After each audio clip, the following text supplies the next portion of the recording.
So, may nag-comment ulit. Sabi niya naman is more slot daw kasi naubusan daw sila. Yung tinutukoy nila is yung sa Pamus Food Avenue natin, guys. Tingnan niyo ang ganda ng lotion ko, no? May instant brightening effect. And napakabilis lang nitong i-blend. At ang bango-bango pa. Tingnan niyo naman, guys. O, diba? Ayan. So, ito nga pala is Intense Whitening Body Lotion ni Rosmar. 10 times instant whitening for face and body. At pwede sa bagets, buntis at lactating. Ito, guys, is may glutathione, collagen, alpha-arbutin, and niacinamide. Kaya naman puting pantayan yung kasing-singitan. Ayan, i-check out nyo na to. Buy one, take one siya ngayon. Hanapin nyo may hologram. Kapag wala, peke po yun. Ito yung new packaging natin. Huwag kayong magulat. Ito na yun. New and improved. Ito yung packaging natin ngayon. Kasi nga, wala tayong mahanapan ng dati natin packaging. So, going back, more slots, naubusan kami. Alam nyo ba guys, sobrang dami nag-message. Yung video na pinost ko kanina, screen video, nung screen record ko yun nung last day pa. Pero hanggang ngayon, ang dami naghihingi ng slot para sa ating Pamus Food Avenue dito sa Calauan, Laguna. So, yun nga guys, nakakalungkot man isipin, pero nakakatuwa din at the same time na hindi ko akalain na within 5 hours, mafu-fully book natin ang Pamus Food Avenue. And sa totoo lang, ang dami namin ni-refund dahil nga nasobrahan ng pagsesend yung ibang tao kasi nga akala nila is may available pang slots. Sobrang, sobrang parang push na push talaga sila na makakuha ng slots. And ayun nga, ubus na. Iyon, hindi ko akalain. Sa una, akala ko, parang mapu-fully book ko ba to? Na parang, mapu-fully book ba namin ang Pamus Food Avenue? And nagulat talaga ako yung dagsa ng mga vendors, mga small vendors ng taga Calauan, Laguna, na gustong magpa-book para magkaroon sila ng slot dito sa ating food av. Tapos ayun na nga, naka 36 na, nagulat ako. Sabi ko, Lord, grabe, within 5 hours na fully book natin. And ayan, kung sana nga lang talaga malaki yung space natin doon. Kasi 800 square meter, mahigit lang po yung property namin doon. Yes, it's a private property po namin dito sa Calauan, Laguna. So, private yon, entitled yon, meron kaming titulo nun.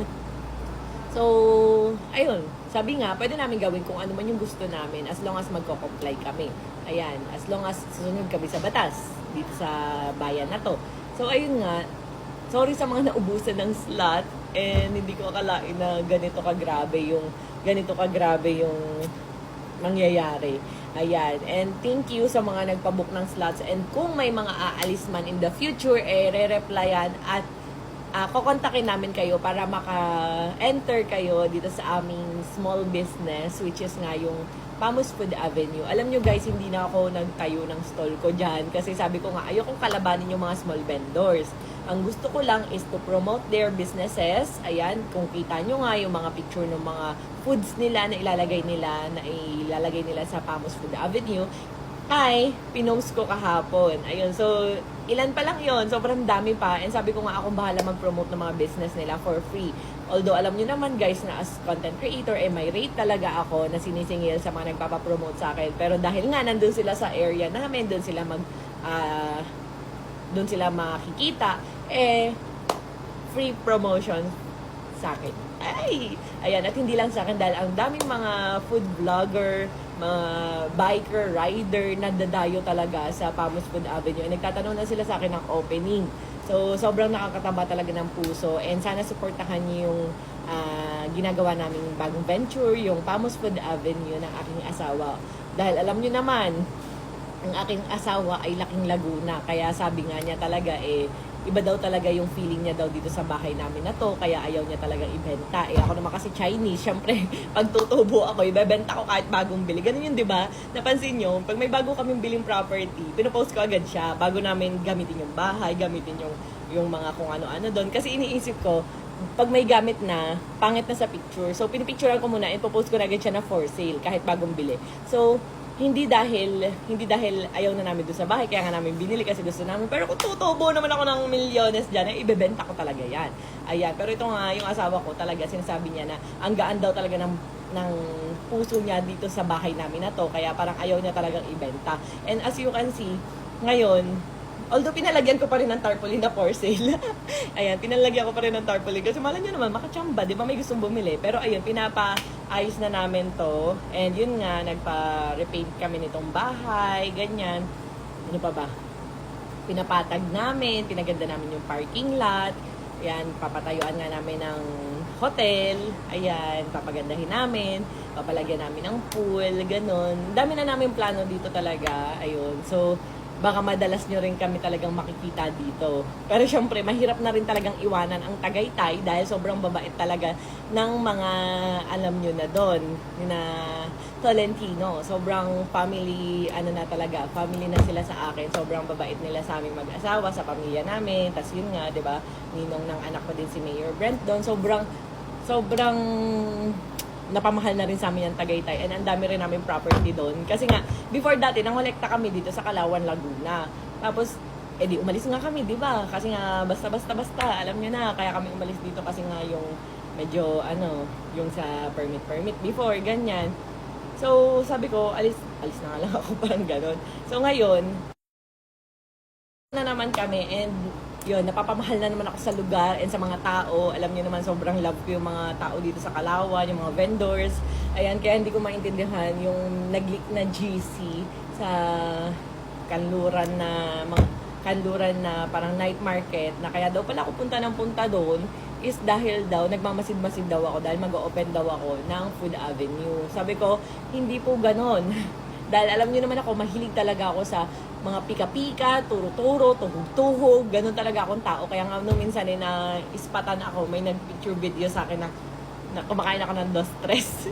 Ayan, sobrang love ko talaga, like yung shawarma, ganyan, fried noodles, sobrang hilig ko talaga, lalo na yung pusit, ganon. So, ayun, pumunta pa rin kayo doon sa Kanluran, Kalawan, Laguna. Huwag kayong umalis doon, pumunta pa rin kayo. Hindi ko para kalabanin or kasi tulad nga ng sabi ko guys, hindi naman ako bano sa food stall or night market dahil talagang kahit sa Dubai, Thailand, Vietnam, iba-iba pang bansa na napuntahan namin, talagang naghahanap agad kami ng ganyan.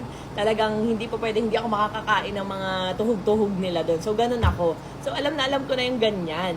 And kaya rin ako pumunta-punta doon sa Kanluran before. Lagi naman akong pag may ganun dito sa Kalawan, pinupuntahan ko talaga. And sobrang hilig ko kasi talaga. Like, doon ako nagdi-dinner, ganyan. And one time, merong pumunta sa akin na parang, ano ba yun? Mayroon, binilhan ko na parang fried noodles. Ang init kasi dito. Ayan, ito parang Evian water kasi ito parang. So, ayun. May lumapit sa akin na parang binilhan ko nga ng fried noodles. Sabi, promote mo naman yung aming mga stall dito para nga daw dayuhin. So ako, every time na pupunta ako doon, video akong ganyan.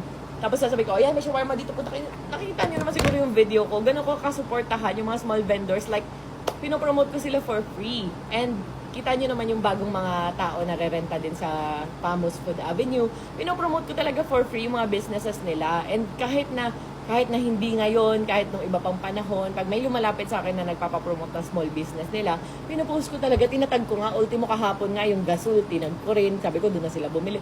Ganun akong kasuporta, naniningil lang talaga ako. Alam niyo naman, medyo malaki rin yung rate ko sa promotion, like 100,000 talaga. Ayan, naniningil lang ako kapag alam ko malaki yung brand, malaki yung ganyan. Pero yung sa mga ganyang small vendor, sobra ko talagang suportahan at mahalin dahil alam ko yung hirap. Nasabihin pa sa akin, mayaman naman na daw ako, doon na daw ako sa Tagaytay, ba't daw kinakalaban pa mga small vendors. Alam nyo guys, hindi porket mayaman ang isang tao, ititigil na po tayong magtrabaho, titigil na tayong gumawa ng source of income natin. Hindi yun ganon. So kapag ang tao ay mahirap, ang bayarin niyan ay kukunti lang. Kapag ang tao ay yumaman, mai-stress ka.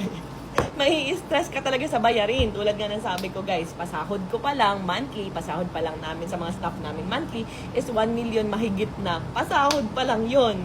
Wala pa din yung SSS Pag-ibig PhilHealth nila. Wala pa din yung pagkain nila, tirahan nila, electricity, ganyan. Lahat ng resort namin wala pa doon. So di ko alam kung nasa 2 to 3 million siguro monthly yung expenses namin.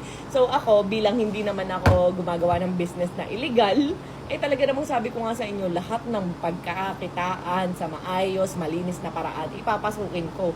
Talaga, kaya sasabihin nyo ko, gaya-gaya ako nung nagparesan si Diwata. Aba, kung naman trending yun, kung kikita yun, why not naman? Magkaiba naman yung location namin ni Diwata and friends naman kami. Walang masama doon. So kung sa palengke nga, tabi-tabi yung prutasan, gulayan, wala naman nagre-reklamo, di ba? So, hindi ko maintindihan, huwag tayong manghila pababa ng kapwa natin kapag may nakita kayo umaangat, nagbo-boom, suportahan natin. Kasi hindi ibig sabihin, ako nga, although meron akong skincare, nagsusupport pa rin ako sa other skincare CEO. 'Di ba? Kasi hindi naman pag nalugi sila, kikita ka. Hindi pag kikita ka, lugi sila. So, kanya-kanya tayong hataw, o gawa sa hamon ng buhay. Kanya-kanya tayo. Huwag natin silipin yung iba, focus lang tayo sa sariling atin. So, ayun, check out na, bilisan nyo.